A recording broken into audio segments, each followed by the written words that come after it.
The world never rested, not like Earth did, with its gentle dance between light and dark. Here, beneath twin suns that burned like angry gods in the sky, the planet only grew dim, never truly dark. Even in its quietest hours, this place breathed fire, whispered sand, and watched from behind blood-red mountains like something ancient and hungry. Jack Dren stood at the edge of a narrow cliff, his boots grinding against rock that had been baked hard as glass by decades of burning heat. His fingers drummed nervously on his sensor pad, but his eyes weren't looking at the communication tower in the distance. Instead, he stared into the blazing light, not at it, but through it, through the orange glow and yellow dust that hung in the air like powdered metal, thick enough to taste. Something was wrong. He could feel it in his bones. He didn't know what he was waiting for, but his chest had gone tight and still. The silence felt different today. Wrong. Like the planet itself was holding its breath. Jack hadn't talked to another human being in 12 long days.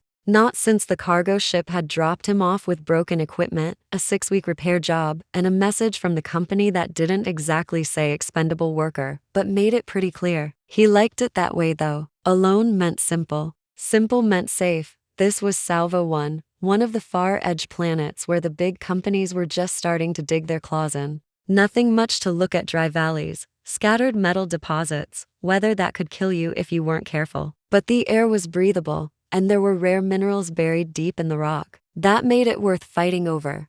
There were stories about old alien ruins hidden somewhere in the deeper canyons, but no one with a company badge had ever found proof. That wasn't Jack's problem anyway. He was here to fix solar panels, one at a time, and keep the power grid running just long enough for the survey team to finish mapping everything. 6 weeks, then a ride back to civilization. That was the plan, until he heard it. T first. Jack thought it was just wind singing through a crack in the rocks. Then he stopped walking, stopped breathing, and listened harder. It came again, thin and high, like a wire being pulled tight. Not mechanical, not weather. There was pain in it, real, living pain. Jack's back went rigid. Every smart instinct he had told him to ignore it. Not his job, not his problem. Walk away. But his legs had other ideas. They started moving on their own, carrying him down the rocky slope. He picked his way carefully through the tilted sheets of broken stone and patches of razor grass, thin, spiky plants that curled slightly in the heat and snapped shut if you got too close. The air danced in waves around him. Far-off sand dunes shifted under the wind, throwing up fine grit that stuck to his skin and made his eyes water. Even through his breathing mask, Jack could taste the minerals, bitter and metallic, like sucking on old batteries. The cry came again, weaker now, more broken. It wasn't just asking for help, it was the last gasp of something that had given up on help coming. Jack followed the sound down a narrow gully, between huge rocks covered in red moss and strange plants with see-through stems. The plants glowed faintly in the shadows, pulsing like slow heartbeats. The air felt colder here, heavier, like something terrible had happened in this place and the land still remembered. Then he saw it. Movement. A tangle of arms and legs, dark stains on stone. Jack froze. It was a trap. Old world design, brutal. Metal spikes and bone fragments stretched between two low rock formations. But what it had caught wasn't any creature from this world. Not exactly. Hanging in the snare, twisted in agony, was a figure unlike anything Jack had ever seen in person. Human-shaped, yes, but definitely not human. Her skin was blue, not flat blue like paint, but layered with colors that shifted beneath the surface like oil on water. Long strands of green hair, deep emerald mixed with lighter shades, stuck to her sweat-covered skin and the stone beneath her. She was tangled up good, one leg bent at a bad angle, both arms caught in the wire mesh. Blood had dried on her thigh and shoulder, darker than human blood, almost purple. Her breathing came in quick, soft gasps. Then her eyes opened. Jack had never seen eyes like these. Wide and bright silver, with vertical slits that moved like a cat's. Alien. But not wild, not begging. Just watching him with an intelligence that made his skin crawl. Calculating. Measuring. He raised one hand slowly. Easy, he said. She flinched at the sound, her body twisting in a sharp defensive move that made her gasp with pain. Her fingers clawed at the trap supports, trying to pull herself free despite the damage. Don't, Jack said, more to himself than to her. He stepped forward, crouched down beside the snare, and studied it closely. Human-made, portable, old military salvage. probably left behind by some poacher or crazy survivalist. The tripwire had been triggered from below, set off by ground pressure. Someone had built this trap not recently, but not too long ago either. Jack scanned the ridge above them. Nothing moved. Still, the hair on the back of his neck stood up. He turned back to her. She made a low sound. Not a word. Not a moan. It was musical, a melodic hum from deep in her chest, shaking with pain but clearly intentional. Not human. Not any language he knew. But it hit him somewhere he couldn't explain. It wasn't just noise, it was a message. His eyes dropped to her neck. Caught in the torn fabric of what looked like a vest hung a small pendant shaped like a teardrop, of polished glass. It glowed softly, no writing, no technology he could identify, just warm. She made the sound again, softer this time. Jack let out a long breath and pulled out his heat knife. Her pupils shrank when she saw it, every muscle in her body tensed, ready to fight, but she didn't move, didn't scream, didn't beg. "I'm cutting you out of this," he muttered, even though he knew she couldn't understand him. He placed his gloved hand on the metal wire and pressed the knife's glowing blade against the anchor point. The tool hissed, metal curling away with a sharp smell of burning. One coil snapped, then another. She sucked in air sharply but didn't cry out. Her blood stuck to his gloves, thick and warm. "Just hold still," he said as he worked. A thought came to him, unwanted and cold. She wasn't the first one to scream here. There were stains on the stone, old ones, nearly black, more than one set. This trap had been used before. Jack looked around again, jaw tight. Was someone watching right now? The last wire snapped. She collapsed forward into him, no strength left to resist. Without thinking, he caught her, one arm under her back, the other under her legs. Her body felt light but dense, like her bones were made of something heavier than calcium. She trembled against his chest. Her breathing was quick and shallow, but those silver eyes were still fixed on him. Not afraid, not trusting, just studying him like he was a puzzle she was trying to solve. Jack stood up, adjusting her weight in his arms. His camp was 4 kilometers east, barely within range if he cut across the lower basin and avoided the high ridge. The sun had moved, the heat would start climbing again soon. He'd have to move fast. He looked down at her again. "What the hell were you doing out here?" he murmured. No answer. Just the sound of her breathing and the faint hum of her pendant against his chest. Jack started walking, dust kicking up behind each step, every footfall loud in the canyon's strange quiet. She didn't speak. He didn't ask any more questions, but as the shadows grew longer around them and the sky shifted from bright gold to bruised orange, Jack had the clear feeling that something was still out there, watching, waiting. And as the alien woman in his arms shifted slightly, one hand curling into his jacket with unconscious trust, he realized something else. He didn't want to be alone anymore. Not really. Not like this. Maybe he never had.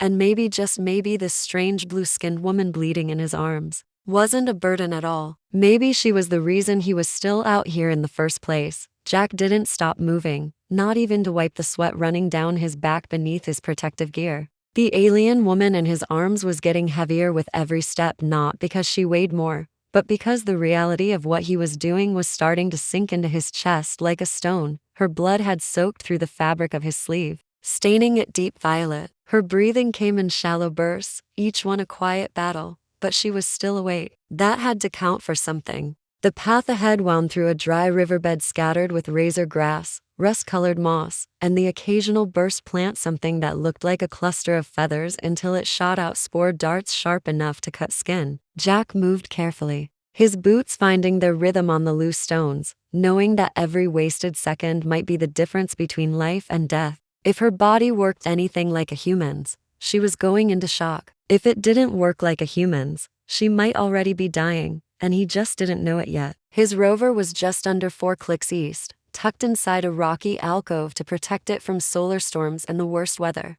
The ground between here and there wasn't friendly sand patches that could swallow you up to your knees, jagged rock outcrops that could turn one wrong step into a broken leg, and worst of all, open sky. No cover. And if whoever had set that trap was still out there watching, Jack's jaw clenched. He kept scanning the cliffs around them, eyes flicking to every rise and dip in the landscape, but nothing moved. Still, he couldn't shake the feeling that there were eyes on them. That this part of the canyon was marked, somehow stained by violence, by silence, by something old that didn't welcome strangers. Her fingers twitched against his chest. Jack glanced down. Her head had turned slightly, forehead resting against his shoulder, lips barely parted. Those silver gold eyes opened just enough to meet his, still wary, still watching, but softer now. Her breath carried something else, something that might have been trust. And for the first time in 12 days, Jack realized he wasn't completely alone anymore.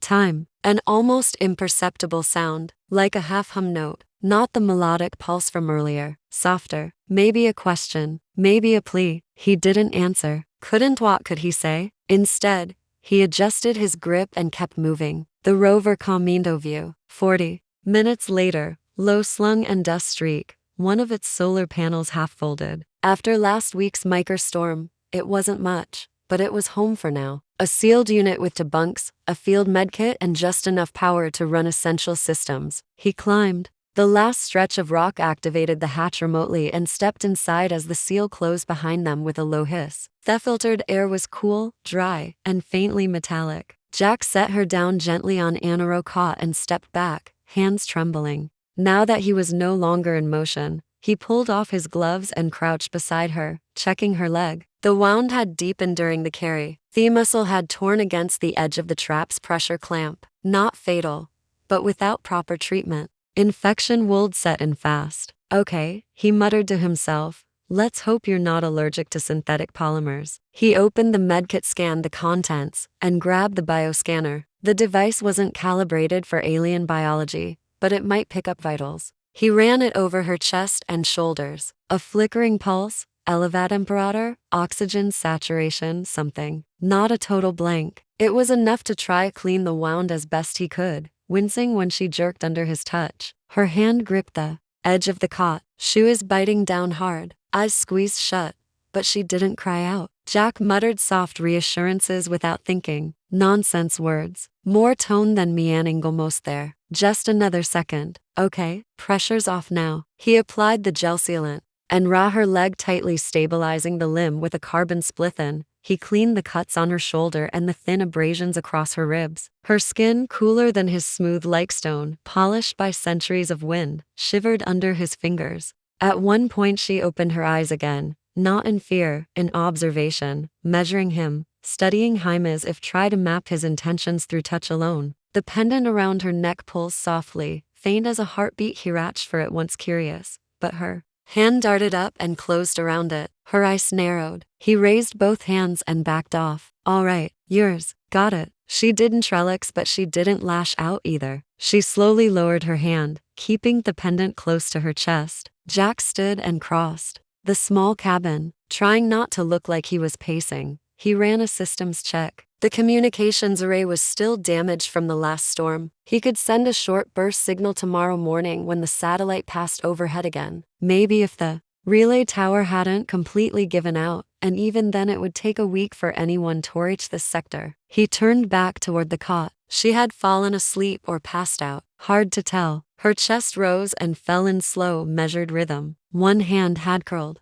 beside her face, and for a second, just a second, she didn't look like something strange dropped into his life be a cruel universe. She just looked tired. Jack leaned against the wall beside the viewport and looked out across the rocks beyond the twin suns had begun to set together, casting a dual shadow that stretched his silhouette into directions. The red haze outside swirled gently like it was alive. He used to love sunsets. He'd grown up on mining colonies where sunrises were hidden behind atmospheric filters and orbital smog. Out here it was lean, raw, but the sky never let you forget that it could kill you in an instant if you misstepped. That was the part he liked. He closed his eyes and let the quiet settle in. The sound of filtered air, the hum of cooling systems, faint, rhythmic breathing of the alien woman across the room. It should have been peaceful, but something gnawed at the edges of his thoughts. The trap, too old to be fresh, too intact to have been abandoned long ago. Someone had been nearby, maybe still was, maybe watching. Jack's eyes drifted to the rifle mounted near the door. He hadn't needed it in weeks. He pulled it down, loaded it, and set it beside the cot. Then he sat on the floor, not tired enough to sleep, not alert enough to do anything else. The alien woman stirred slightly in her sleep, one leg shifting beneath the blanket. Her mouth moved, forming words he couldn't understand. Or maybe it was just breath, maybe dreams. She didn't look like a threat, but that didn't mean she was safe, and it didn't mean he was ready for what her arrival would bring. Jack rested his head back against the cold metal wall, eyes open, staring into nothing. He had come to this planet to escape, to fix machines, not people, to bury noise and silence. But silence, it turned out, was fragile, and sometimes it screamed loudest of all. The storm came like a predator. It didn't announce itself with clouds or thunder, it came with stillness. The kind of tightens the just before a kill. Jack had been outside adjusting the rover secondary heat vents when he felt it. Pressure dropping, light shifting, the hair on his arms rising. Without explanation, he looked up. The twin suns had dimmed, but not behind clouds. The sky was bleeding. Red dust, high in the atmosphere, swirled like smoke across a bruised horizon. It wasn't weather. It was a wall miles high, moving fast, alive. Hiskett turned cold. He shouted, already running towards the passenger door. Inside, now she appeared in the doorway. A second later, eyes narrowed against the light. What is it? Storm front, red level move. He pushed her in and slammed the hatch shut just as the first wave of wind slammed into the ridge behind them. The entire rover shook with the force of it. Stabilizers, groaning against the strain.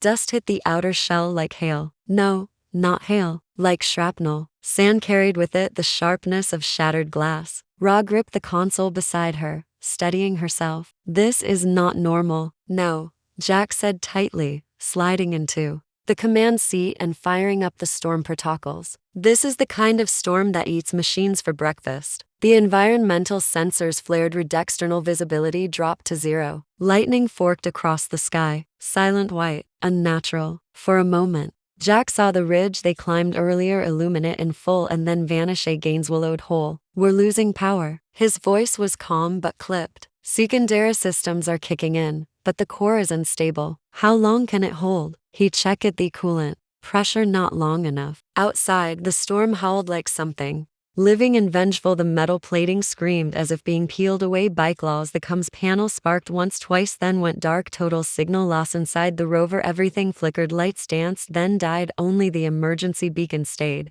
on a faint blue pulse, beating like a dying heart. The wind tore at the hull again. Suddenly, a high-pitched snap, sharp and wrong, echoed through the floor. Jack cursed under his breath. Cores cracked. He turned to Ra. She didn't need translation. Her face said it all: understanding, fear, and something else. Focus. We need a brace for failure, he said. This thing blows. We're gone with it. He pulled down the emergency containment kit, tossing Heron of the impact cloaks. She caught it already, fastening it across her shoulders. What do we do? Jack's hands were already moving, grabbing to packs and stripping the rover of anything useful. Rations, medkits, heat coils, water canisters, and AV tablet. We survive. We walk. To where? There's a mining relay Earth basin. Old. Probably half dead, but might still have an uplink. She didn't question him, didn't flinch. She grabbed her boots and slid them on, wincing slightly as her healing legs stretched. The wind outside shrieked louder, an unearthly, endless scream. The storm wanted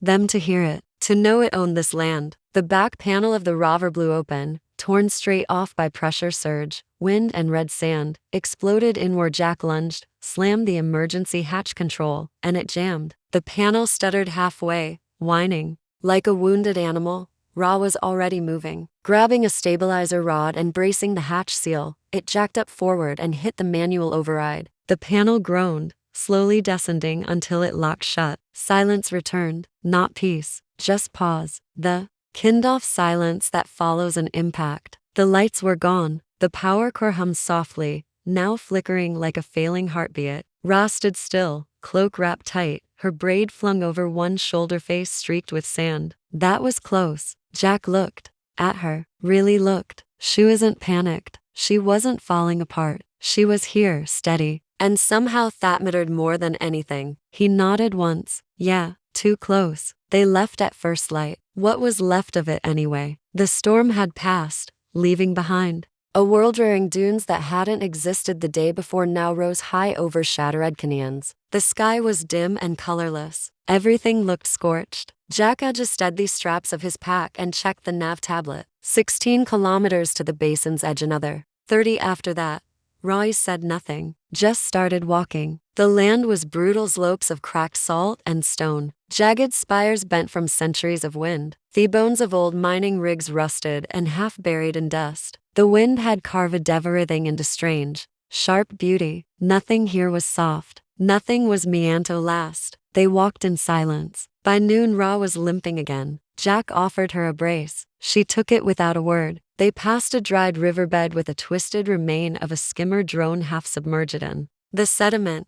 Its plating have been torn off, not by weather. Someone's been here, Jack muttered. Not recently, Ray said, eyes scanning the canyon, but not long ago either. They moved faster after that. By evening, the air turned cold. The suns dropped behind. The ridgelines and shadows stretched like claws. They found shelter beneath a slopped overhang off Rick, old wind, smooth, pitted with dust pockets. Jack set up the heat coil. Willera leaned against the stone, one leg outstretched. Her breathing was shallow or no. Jack crouched beside her, pulled out the medkit. Let me see. She hesitated, please. She nodded and let him unwrap the brace. The wound had reopened slightly around the edges, but not infected yet. He cleaned in silence, movements gentle, deliberate. Her skin felt clenched once beneath his touch, but she didn't pull away. You should have said something, he murmured. I don't want to slow us down. We move at your pace. That's not Kanjing. Rayla's eyes searched his. Why do you care? Jack froze. He wasn't sure. How tense were that? Not completely. But finally he said,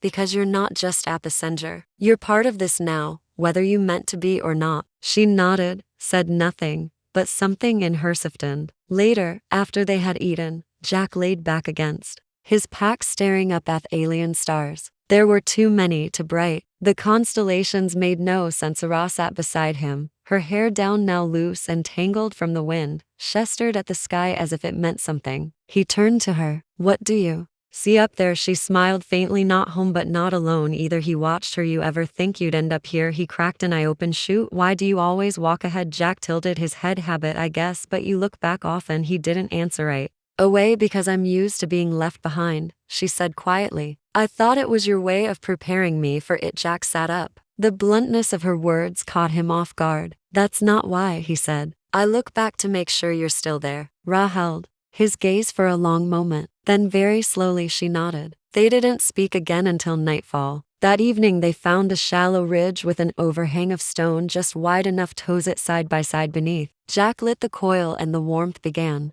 to spread between them. The stars above emerged one by one, cleaner and sharper than he remembered, too sharp to feel familiar. Jack woke to the sound of soft wind brushing over the ridge above them. A dry sigh slipping across the rocks had blinked into the half-light of salvia dawn, the twin suns just beginning to crawl over the horizon, bathing the sky in a muted blend of orange and violet. Stars were still fading. Reluctant to let go beside him, Ra was still asleep, her breath soft, slow. She lay, curled beneath the thermal blanket, one hand resting near her collarbone. Her lips parted slightly as she murmured faint words in her native Tongan, intelligible, gentle, like pieces of music half lost in memory. Jack didn't move. Not yet. He watched her in silence, the weight of the last days pressing against his chest. The dust in her hair glimmered like fine crystal. The blue eyes along her temple had faded into something shallow, and the tension that had once lived in her shoulders was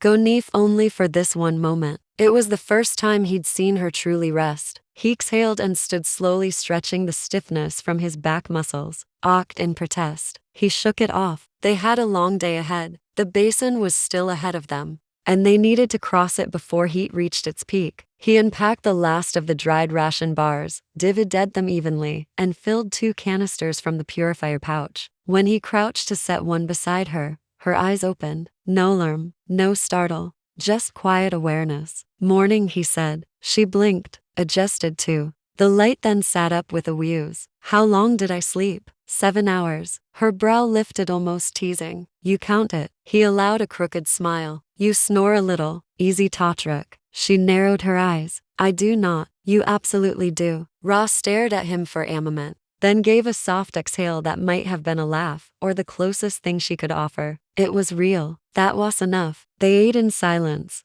but the kind that had weight, not distance. Shared rhythm had begun to form, every motion, every decision taken Together, Jack didn't have to ask if she was ready to move. He just looked at her as she nodded. They walked. The salt basin stretched out before them, vast and gleaming in the morning sun. It shimmered with heat, illusions that danced like spirits on the horizon beneath their feet. The ground cracked and splintered beneath each step, forming strange geometries that spider-webbed outward with every crunch of their boots. For hours they said little. At midday the suns converged overhead. The heat began to press down like a weight on their backs. Jack called for a stop. They huddled under the angled shadow of a rock plate jutting out from the basin floor, drinking sparingly and checking the nav. The uplink tower was closer than Jack had hoped. Maybe another day, maybe less, if they could push. As Jack leaned back, eyes closed, Ra turned to him, her voice soft. "May I ask something?" As they sat in silence, Ra reached up and unfastened the top of her travel suit just enough to reveal a series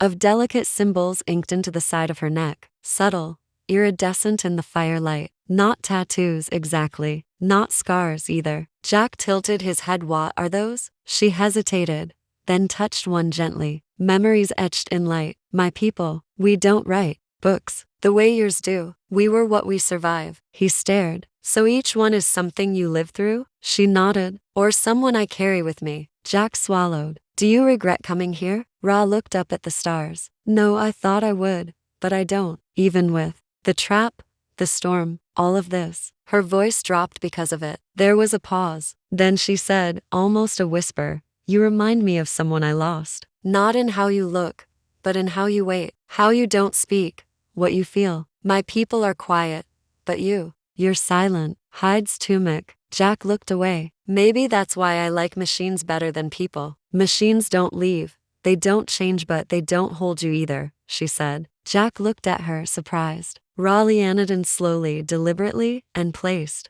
her hand over his. "You hold your grief like a weight on your back." He couldn't speak. "I see it. Even when you try to hide it in strength, even when you think you're helping me, you're carrying both of us." You looked down. "I don't know how else to be." She said nothing. Then very gently she shifted forward enough to close the space between them. Her forehead rested lightly against his, a very gesture, one Jack had come to recognize. Not a kissnet yet, but something more primal, closer. A touch of warmth. He didn't move. She whispered, "You don't have to carry everything, Jack." And with that she closed her eyes, resting against him fully, her arms folded around herself, but her presence pressed close to his. Jack slowly, carefully wrapped his arm around her shoulders. He exhaled long and slow and rested his cheek against her hair. They stayed like that for a long time, two silhouettes against the stone surrounded by stars, warmth and silence not born of loneliness, but of understanding. Neither of them said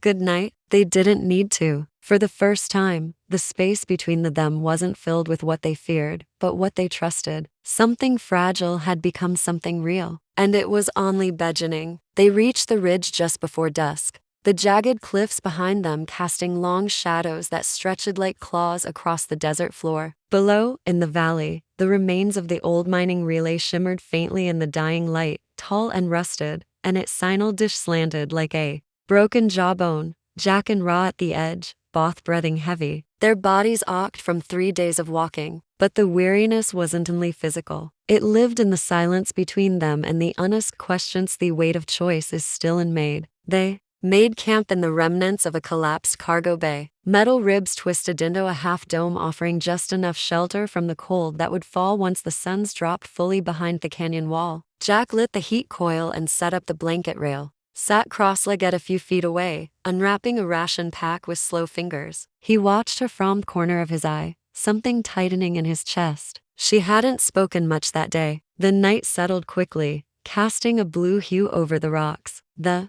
stars burned sharp overhead. Jack sat down across from her and passed her the second half of the food. She took it without a word. They ate quietly, but silence felt different now. Not comfortable, not peaceful, heavy. Ra hesitated softly. She looked up. "Something still between us?" She didn't deny it. Jack leaned forward, resting his forearms on his knees. "I don't need your whole story, but I need to know why you were out there alone, hurt. Why you look like you expected no one to come." Ra didn't answer. At first, Then she placed her food aside and pulled her legs and close to her chest, arms wrapping around them. Her posture shrank slightly, less poised, like alien, more real. I haven't told Yubkaus once I do. Things change, she said quietly. And I was afraid of that. Jack waited. She exhaled a long, slow breath. My people are called Venari. We come from a world of seas and stormlight. We evolved to feel everything. Sound, motion, energy, but we build our society on control. Emotion is dangerous to us. It floods us, so we learn to suppress, to silence. Jack didn't interrupt, just listened. I was chosen for a first-tour observation team. My role was sensory linguistics, understanding how humans suppress emotion through words, tone, rhythm. We don't speak the way you do, not with weight. We communicate in patterns, resonance. You weaponize words, and yet you heal with them too. She looked up. I was fascinated by that. Jack's brows drew together. So you were studying us? Yes, secretly, non-con protocol. I was assigned here on Sov with to others. We were to observe from a distance. We set up a cloak station in the high cliffs. Drones, sound maps, long-range imaging weren't supposed to intervene. What happened? Jack asked. The storm, the one that destroyed your sea tower. It tore through our ridge. We were scattered. My team lost contact. I think they may be gone. Jack inhaled sharply. And you were alone? She nodded. I knew of a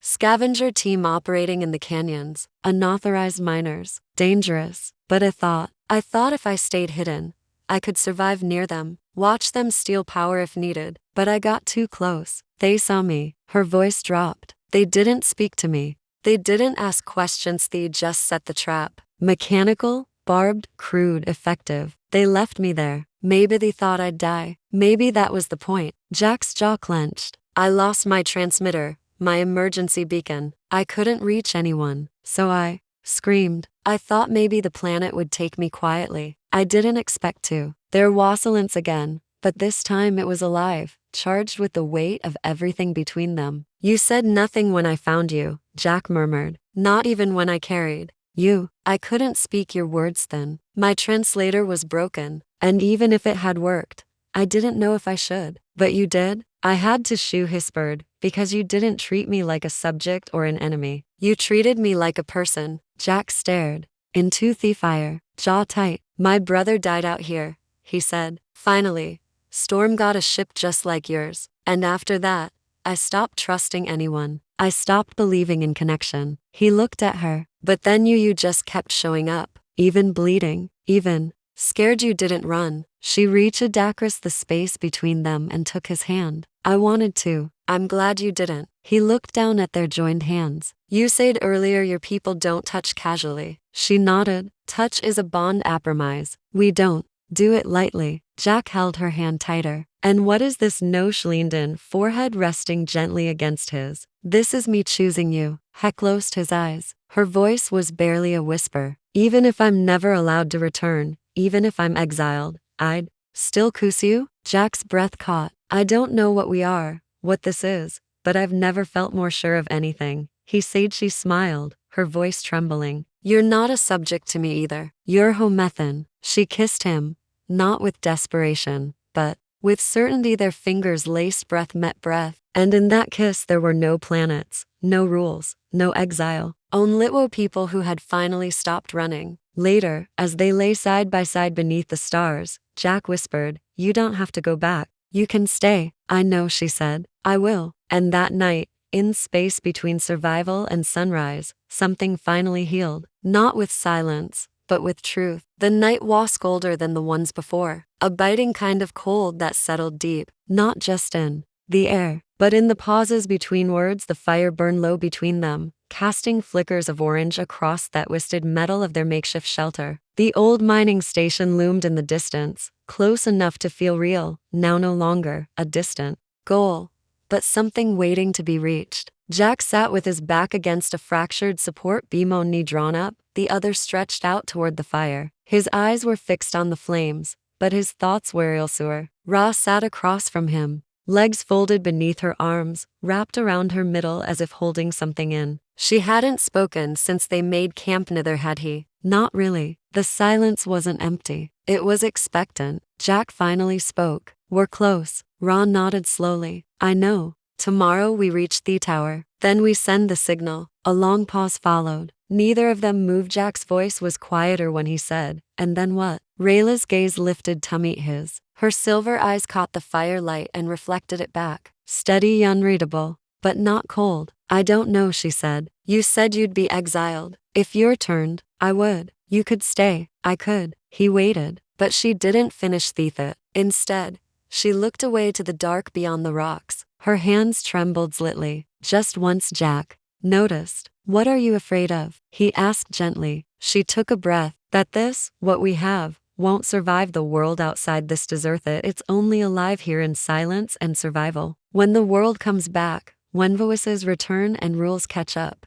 to us, what happens to this? Jack looked at her for a long time. Then he said, nothing's going to make me forget what we've been through. I don't want to go back to who I was before I met you. I can't. She met his eyes. Neither can I. Jack shifted forward, leaning his elbows on his knees. You said something the night before last. He said that you weren't supposed to want this. Ray gave a faint nod. I think I was always supposed to want this, he said, but I never thought I deserved it. The words hung there. Then slowly, Ree stood. She crossed the space between them and sat beside him, not opposite, but close. Their shoulders touched. I've never chosen someone before, she said quietly. He turned to her, brow creased. What do you mean? We're not like you, my people. We don't build our lives on partnerships or solitary by nature. Collectives work through function, not emotion. The idea of choosing someone because you feel something. It's strange, beautiful, frightening. Jack's voice was low. It's frightening for us too. She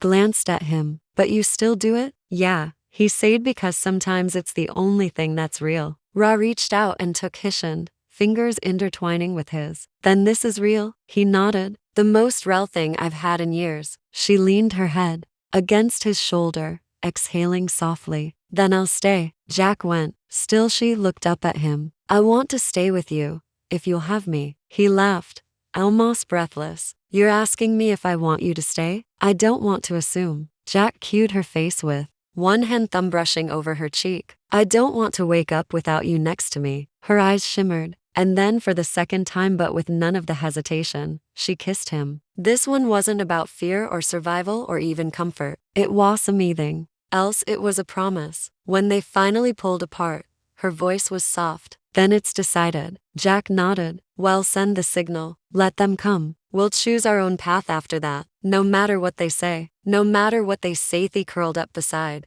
each other beneath the remains of the sky. The fire between them flickering lower now. But they didn't need it for warmth anymore. The next day would bring the outside world crashing back in. But tonight night belonged only to them. And for the first time since they'd met, they both believed whatever came next, they would face it together. The morning came slowly. It broke, not with light, but with silence. The kind that wraps around you gently. No storm, no urgency, no fear, just stillness. After days of dust storms, fractured sleep, and whispered unsincerity, it felt almost surreal. Jack woke first. He lay still beneath the thermal blanket, watching the fire's last embers curl into the pale orange air. Ra was curled beside him, her head resting on his shoulder, one hand lightly gripped around his shirt, her breathing even and warm. He watched her for a while, tacking in the simple truth of her presence, that she was here, that she hadn't run, that he hadn't pushed her away. The sky above had shifted shades, lender at the edges fading into a soft amber wash. The first sun was already above the ridge, casting long shadows behind the mining tower. In the distance, it loomed like a relic of an old world. But today it marked the end of their journey. He stirred slightly and Ra opened her eyes. She blinked at him sleepily, her expression unguarded in a way he'd never seen before. For a few moments they didn't say anything. There was no need. Then she whispered, "It's time." Nodded. They broke camp with a kind of reverence, quiet and hurried, but not hesitant. Every motion held weight. They packed the last of their supplies to set the fire and set out toward the tower. The desert was still, as if the planet itself was watching them. The walk was only an hour, but it felt longer. The relay station rose up ahead, like the last page of story neither of them wanted to end. The dish was still intact, tilted, weather-worn, but structurally sound. Jack scanned the base. and found the backup panel beneath a collapsedway. With Rayla's help, he pried it open, revealing a narrow control console blinking softly in standby hope. He exhaled, think it still works. Raw skedbind him. Jack crouched to examine the core. It's alive. I can patch a pulse signal. It'll piggyback on the old mining bandwidth. Short, tight, encrypted enough to tell someone we're alive, and enough to tell them I'm here. He glanced back at her. Yeah, that too. She was quiet for a long moment. Then do it. Jack worked in silence, his hands steady as he rerouted, power fingers moving with practiced ease. Ross stood beside him, watching not his hands but his face like she was memorizing it. The signal engaged with a low hum and the console lit up. A quiet ping echoed through the tower. Jack leaned back, wiping sweat from his brow. Message sent. If they're a patrol satellite in range, someone will get it. Ross sat down beside him, folding her legs beneath her. The breeze tugged at her braid, her skin glowed faintly. In the morning, Lighty, keep thinking, she said, about what I'll be if I go back. Jack didn't interrupt. They'll question me, strip my credentials, maybe exile me, maybe worse. I broke the directive. I made contact. I bonded. She looked at him, voice after now. But even if they let me return, I wouldn't be the same. He studied her face. What if we disappear instead? Her eyebrows lifted. Disappear. There's an old supply outpost Northridge. It's not on most maps anymore. Still has power. Water I used Tokak on it during relay repairs. It's abandoned, but livable. You want to hide? I want a choice, he said, for both of us. No governments, no orders, just us. Ra looked down at her hands. I never imagined I'd want something so quiet. Do you? She looked at him, then really looked. I want you. The words struck him like a sunrise. Bend the eyes. He sat back slowly. You're sure? She nodded, and there was no hesitation. Where you go, I'll go, she said. He closed his eyes for a moment. Overwhelmed, then he reached for her hand, took it gently, and pressed a kiss to her knuckles. You know, he said, when I came to this planet, I was just trying to disappear. She smiled softly. Then you failed. Yeah, Hebred, thank God. They stood together in the shadow of the relay station, hand in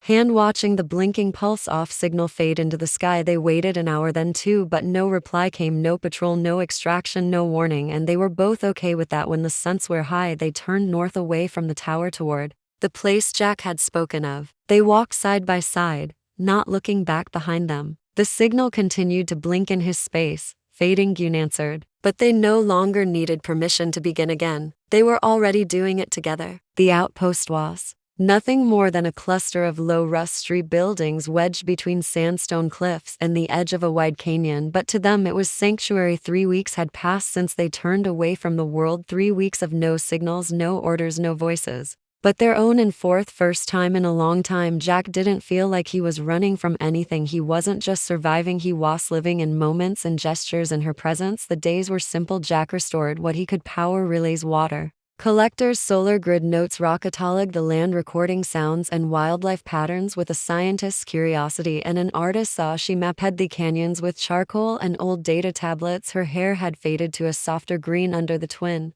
suns, and her skin held the warmth of the place now, like she belonged to the desert more than to the stars. Sometimes they worked side by side, other times in silence, but always close, always aware of each other. And the nights were theirs. They slept together in the old observation chamber, blankets layered on a repurposed cot, its window cracked open to the guy. Jack would lie awake just to watch the rise of the twin moons over the ridge. Ra's breath soft against his chest, her fingers sometimes tangled with his. She had stopped talking about her people. He had stopped counting the days since Earth. One morning, Jack stood outside at dawn, shirt open, hands resting on a railing overlooking the valley. The suns were just beginning to climb, twin arcs of gold and red carving light across Theric. He heard her footsteps behind him. She slipped her arms around his waist from behind, resting her head between his shoulder blades. You always rise before me, she murmured. I like watching the world turn before it gets loud, he said, smiling. She moved to his side. It's never loud here, not anymore. They stood like that, shoulder to